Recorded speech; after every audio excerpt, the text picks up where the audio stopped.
The Book a Room tool is perfect for checking availability and reserving a space for a specific date in 30-minute intervals.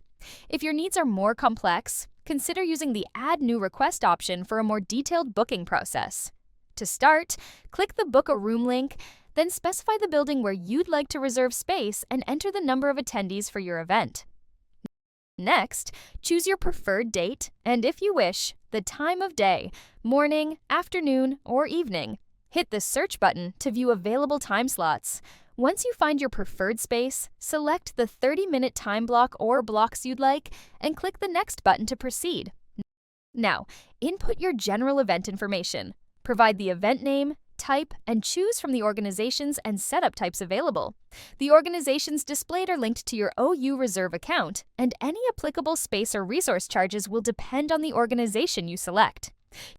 You'll see available services for your requested space next. If you need any additional services, select them by ticking the appropriate boxes. Or if not, simply skip this step. On the final page, respond to any questions that appear. Keep in mind that the questions can vary based on the specific space or resources you've requested.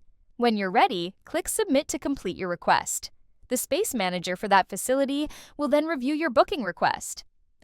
After submission, you can track the event's status on the My Events page.